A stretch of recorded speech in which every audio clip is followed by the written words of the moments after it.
Well, let's talk about this from my boy Patrick CC. Auto-tune ruined music. It will never be the same. I haven't watched this yet, but I'm curious to hear what Patrick has to say. I'm a big fan of his. If you're not familiar, he does a lot of, I guess I would say, pop culture commentary these days, but really his roots are in covering rap. Specifically, he came up with like Garden and Shinigami and those kind of like New Jersey like alternative rappers. He kind of came out of that scene. I think the thing that put him on the map back in the 5 years ago, whenever he started, was going out on tour with Garden. He was the tiny little channel that could back then, and since then, he has grown to be a juggernaut. Just hit 1 million subscribers recently. Shout out to Patrick CC. Awesome guy. I know him a bit. Love his content. He has been inspiration to me. I want to see what he has to say about the topic of auto-tune, because this is indeed something that you hear a lot of the rock boomers whining about all the time. I feel like Patrick is smarter than that. So let's see what he has to say. Auto-tune ruined music is an exhausted argument that old people have been complaining about for the past 15 years. That is right. Auto-tune is an exhausting argument that old people have been complaining about for 15 years. That is true. Ever since T-Pain came out, people have been crying about auto-tune, and I am sick of it. So it doesn't seem like he's going to be one of them. Let's see. The assumption is that you can use the tool on anyone's voice and it will magically make them a great singer, which is only partially true. Look at that. This is a great point. The assumption is you can use this tool on anybody's voice and it'll make them a great singer. That is absolutely false. Trust me, I've tried, because I can't sing a note. And I have auto-tuned myself, and it'll keep you on pitch, but that's it. This bad singer with auto-tune versus a good singer with auto-tune. Through the fire, to the limit, to the walls. Yes. Oh, I sound good. Yeah, you know, I've been looking for you. This is a great example of it. The first guy is already a good singer. They used auto-tune to just tighten things up a little bit. He was already good. It made him sound great. The other guy sounds like me. I'm an even worse singer than that. Trust me, I wish that there was a magical tool that could make terrible singers like me sound good, but there isn't. Basically, the tool can make a bad singer somewhat tolerable and a good singer sound near perfect. Yes. But some artists use it for creative purposes. Yep. T-Pain is the artist most commonly associated with auto-tune, and he is actually a phenomenal singer. He used the effect in 2004 not to be better, but to be different. During the beginning of this video, I want you to stop thinking about artists like T-Pain, Travis Scott, Kanye West, and anyone else who uses auto-tune as a creative effect. Okay, so that's interesting, because I think this is a really important distinction. Auto-tune as a tool to improve vocals, which is known as vocal tuning, versus auto-tune as an effect. Like the way T-Pain and Travis Scott and Kanye used auto-tune is actually like quote-unquote wrong. Like they turn it up all the way, and like basically T-Pain turned the knobs in all the wrong ways, and it turned out it sounded kind of cool, but that's not how you're really supposed to use it. So he's saying put those aside. That's not who we're talking about right now. The artists in question are the ones who are understood to be good or great singers, but use auto-tune to achieve perfection, because there is a big problem with perfect singing. But first, a word from... So he's saying that the problem here is trying to achieve perfection. All right, I think I might be on board with this argument. Let's see. Yeah, this is right. Having a good sounding voice is like winning the lottery. You can use auto-tune to correct your pitch, but if your voice isn't already solid, there's only so much you can do. Yeah, that is correct. And by the way, Morgoth Beats, if any of you guys are regular here, you will know him. He is a super accomplished producer. He's worked with all kinds of people like Juice WRLD and MGK and Ski Mask, the Slump God, and Bones, and a million other people. So he knows what he's talking about. Let's get back into the video here. Good to note that auto-tune is a plugin, a program that was invented by Andy Hildebrand in 1997. The word auto is important because the program automatically perfects their singing in real time. Well, it doesn't perfect your singing. It corrects the pitch. And maybe he'll talk about this, but there's a lot of things that go into singing besides pitch. That's only one of them. Like when you think of someone singing, pitch is one part of that, but it's actually not that big of a part of it. So it doesn't correct your singing. It only corrects the timing and the pitch. After, another similar program was invented called Melodyne. The basic goal of these tools, I like Melodyne better. Pitch correction. When an artist sings, they're trying to hit specific notes. If they miss a note, these tools will essentially force the sound recording up or down in pitch to correct the error. But missing a note is not an error. It's called character, style, color, emotion. Well, that's true, yeah. But too many missed pitches doesn't sound good. Sure, if you miss every note, or are constantly missing notes, you are just bad at singing. But the way a singer misses the notes is what makes them unique. Listen to the before and after pitch correction on a great singer's voice. Ain't no sunshine when she's gone. Ain't no sunshine when she's gone. You may not be able to hear a huge difference, but the version with Melodyne removes some of the soul in Bill's voice. Here's an example that is a little more obvious. Let me go home. Notice how that E4 note Michael Bublé sang is a perfectly straight line? This would be like pressing down on a piano. The accuracy is next to impossible to achieve by a human. This is true, but there's something important to understand is that these plugins are not something you just turn on or off. Like vocal tuning and vocal editing is a serious skill that takes a lot of practice. Like the best vocal editors are able to tune things like it's not an on or off thing. The best editors are able to correct those little mistakes that sound bad, but leave in the imperfections that sound good. That's the difference between like a good and bad vocal tuner. I'm just too far from where you are. His singing just kind of sounds like noise, like a robot, no emotion, which kind of defeats the point because it's an emotional song. Here's another example. I agree with that. When my eyes were stabbed by the flash of a neon light. See, this is really bad tuning is the thing. He's showing it as just an on and off. No good producer would be okay with this tuning. This is really bad tuning. Just sounds very robotic and soulless. It does sound bad. Compare that to I someone agree. who is not using autotune. Somebody to.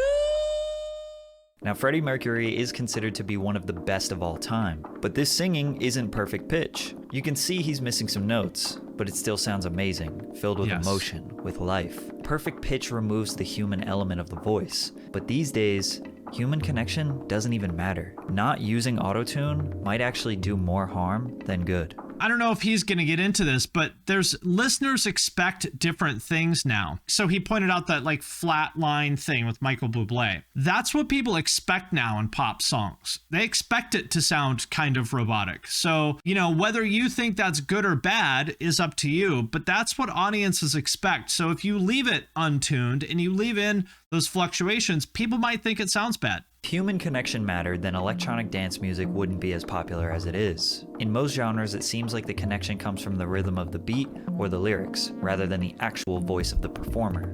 The success of Adele demonstrates you're wrong. No, it doesn't. The success of any one person doesn't disprove a pattern. However, I think we can agree that hearing an artist perform their work with no effects makes us feel something. That's true. I couldn't fight it. I'd hoped you'd see my face and that you'd be reminded that for me.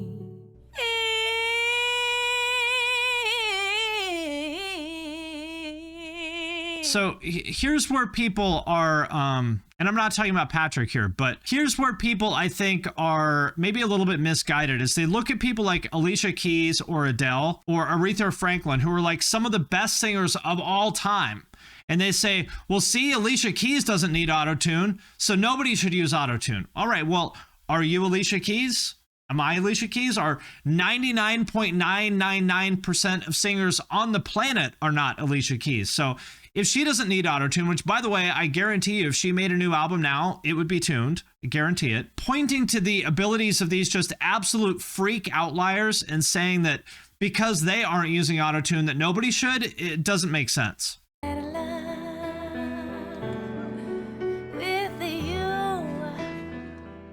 There's something special about a human that can sing so well. Even singers who don't have amazing pitch are able to evoke an emotional response to the listener based on the passion they convey. This is true because this is what a lot of people miss about the whole autotune conversation. And I think this is what Patrick is saying is that the goal of especially with vocals, but music in general or art in general, the goal is to provoke some sort of emotional reaction. And one of the fundamental truths about art is that the human brain finds imperfection to be interesting. It's about pattern and disruption. For example, we've all seen some movie that's full of too much CG, and even though it's technically flawless, it's like, this movie's fucking boring.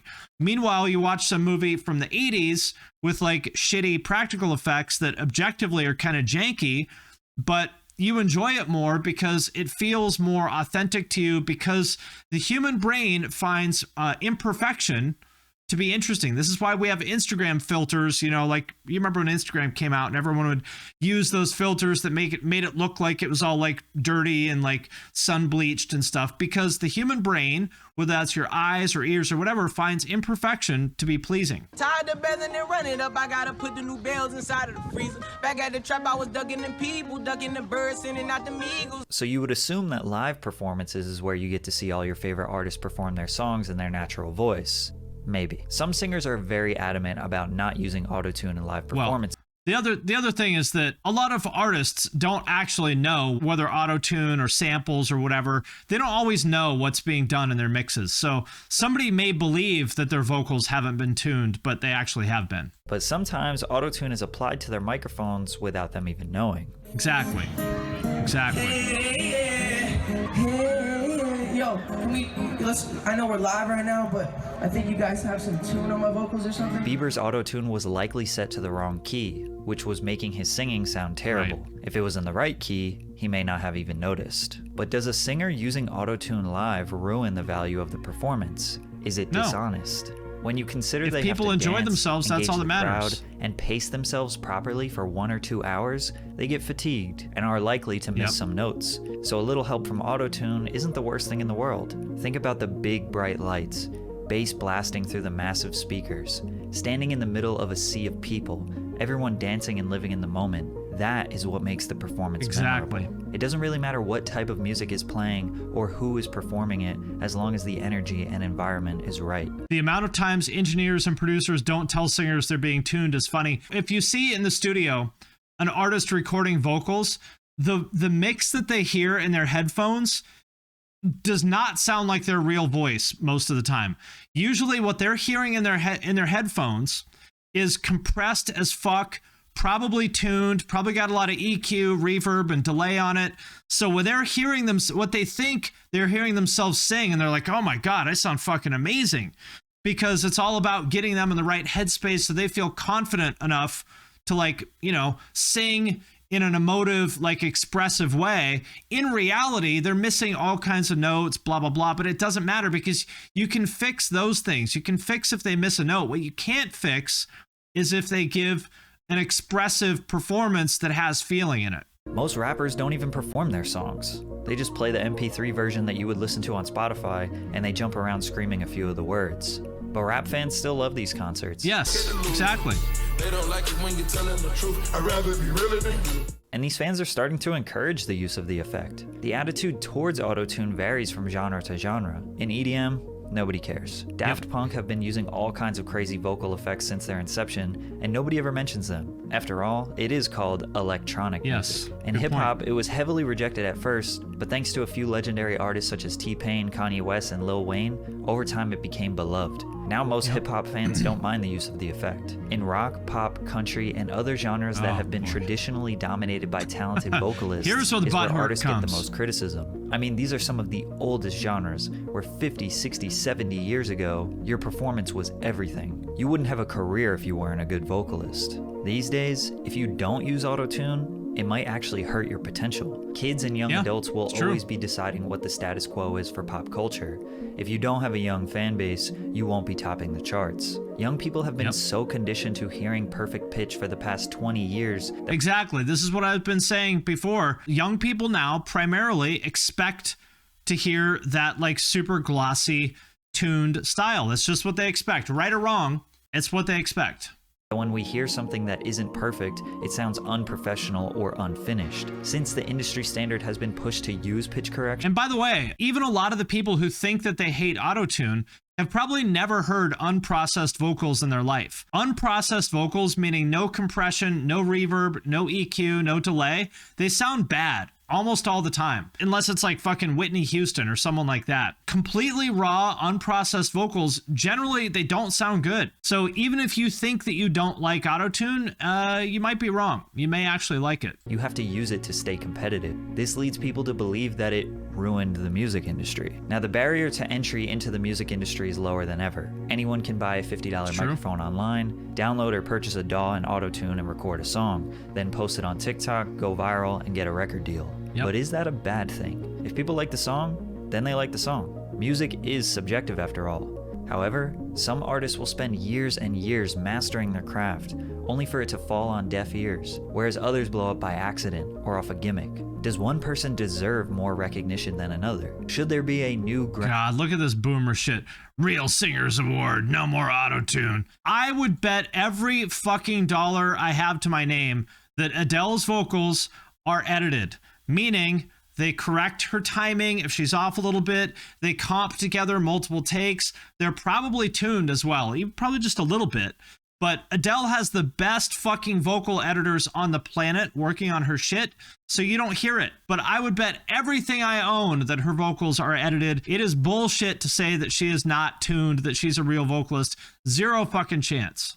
Grammy or award or category for real singers or non-auto-tuned singers. Autotune is just another technological advancement that was bound to happen. Yes. Humans are always trying to make... Like other people have said in the chat, autotune is no different than an amplifier or a pedal or anything else. Like you play an electric guitar, the sound that comes out of your amp is not natural. That's not the sound of the guitar. It's been processed by whatever effects you have in your chain. There's nothing natural about it. How is autotune any different? It's not. Make things easier, faster, more efficient. People think that singing is just a natural talent. It mostly isn't. It takes years and years of practice and training, along with maintaining that skill. Singers are constantly warming up their vocals. It's true. I would say, to me, I think that being a vocalist is more like being an athlete than it is like a guitarist. For one, because I think vocal ability is largely genetic, like you're kind of born with potential or you're not. And number two, because like it says in the screenshot here, you do have to like warm up, like there's proper technique or you hurt yourself, stuff like that. So I think it's more like a sport than it is playing an instrument. Making sure they eat and drink properly. Pitch shifting and compression are totally the same thing. There's no difference. One of them evens out the volume. One of them evens out the pitch. It's the same fucking thing. There's no difference between compression and pitch shifting. I mean, obviously they are not the same thing, but from a philosophical perspective, there's no difference. And trying to maintain their skill. But if you are pretty good, or very good, or kind of good, just slap a little bit of auto-tune and speed up that process. Yeah. Because if you spend too much time perfecting your voice, there's a new singer that pops up every 6 months who might captivate the audience's interest. And they use auto-tune. The world is moving at an incredible pace, and greatness takes time. But people don't want to wait for greatness anymore. So most artists are not willing to take the risk and miss their chance at achieving their music dream. Well, I agree with this video overall. I think the biggest takeaway to me from all this, which a lot of the rock fans, a lot of the rock boomers who rant about autotune don't understand, is literally everybody edits their vocals. Everybody. There are 0 recordings that you own that don't have processed edited vocals. Every single one of them has vocals that are compressed, edited with the timing and pitch corrected. Every fucking one of them. I promise you, there are 0 recordings out now with unprocessed vocals. They do not exist. So really, there's no such thing as saying that you don't like autotune, because autotune is not one thing. When people say autotune, what they really refer to is just all the techniques that people use to process vocals now, and there are tons of them, and they are on every album. So I don't know why people sort of have this emotional reaction to autotune, especially rock fans. They get really butthurt about 808s, like they hate trap drums, 808s, and they hate autotune. And I just think it's a really odd, kind of dogmatic way to think about music. You shouldn't care how music is made. The only thing you should care about is whether you like the sound coming out of your speakers. That's the only thing that matters. So if people use drum samples, if they use auto-tune, if they, comp their guitars, you shouldn't care about any of that. It doesn't matter. The only thing that matters is whether you like the sound coming out of your speakers. I don't know why rock fans in particular get so hung up on, you know, having these like kind of poorly informed emotional opinions about autotune in particular. It's really odd. I don't understand. Exactly. I only care about a band's wrist accessories. That's the only thing that really matters. How many chunky rings do they have? How many leather wrist cuffs do they have? How many chain wallets do you see? That's the only thing that really matters when you're talking about music. That's the only thing that matters. Yeah, I mean, or Eddie Trunk getting all pissy about the laptops. It's just dumb. The reason why I care about all of this is because at the end of the day, I want people to feel like they can make their music as they see fit. And all it does is hold back creativity for us to like have these dogmatic, butthurt beliefs about the tools that people use to create their music. All that does is hold people back. We should be in favor of people using whatever tools they have, whatever tools they want to create cool new shit. Right? Because every year it gets harder and harder to do something new and innovative because we've just made so much music. I think we should be in favor of people using whatever tool they want, you know, getting hung up about autotune or anything else. Just say it, it's dumb. It's a dumb opinion. So if you're one of these people that has excessively strong, poorly informed opinions about autotune, my advice is I think you should stop. This is not a hill to die on. That is my opinion. Exactly. Wrist strip and foreskins. That's all that matters.